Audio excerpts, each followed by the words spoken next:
حالا مسلمانی که از جوانی، ما الحمدلله داریم خیلی جوانی برومند، لیاقتمند، خیلی ذهنی فوق العاده، خیلی ثروتمند، همیشه دستگیری میکنن، نیازمند، بیچاره، قرضدار، معیوب، یتیم، این همه رو داریم این گونه و داریم در برابر این انسان‌های مغرور که صاحب 4 سوم پول شد و دیگه عثمان سوز میدهد که این همه خصلت‌هایی هست که انسان این خصلت‌های زشت رو از خود دور کند. تمام خصلت اینه که این انسانی و مسلمانی رو یعنی چیکار کند؟ به خود جلب کند، مهنت کند. حالا آداب و اخلاق خیلی مهنت زحمت میخواهد. آداب و اخلاق مهنت زحمت میخواهد.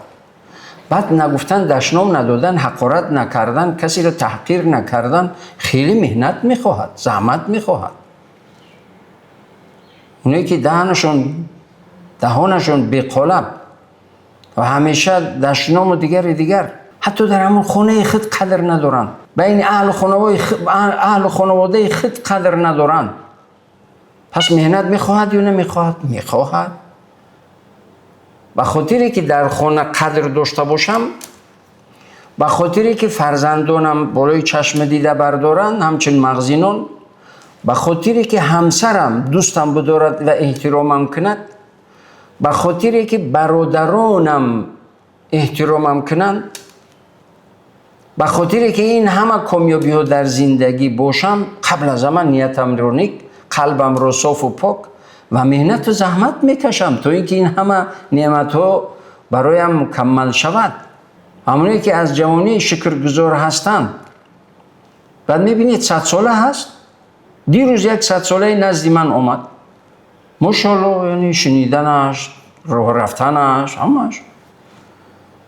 چرا؟ به خاطری که شکرگزار است، شکر میکند، خیرخواه است، نیت نیک است، قلب صاف و پاک است.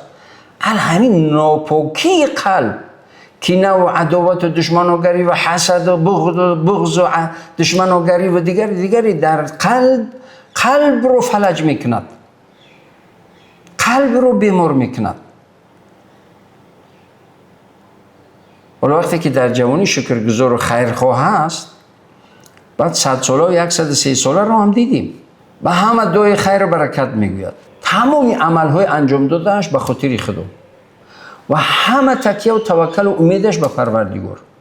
پس پروردگار بنده امید کردهش رو هرگز ناامید نمیکند. برای همین میبینید که در این سن 130 سالگی خشنود، خوشحال، راضی، الحمدلله. در روایت اومدگی هست کسی که با چند نفری که دعا میکنه، چند نفری رو دعای خیر و برکت میگوید، به عدد همون نفر رو پروردگار به همین دعا کننده خیر و برکت، اجر و پاداش، ثواب و قناعتمندی و راضیگی و خشنودی و خوشحالی میدهد.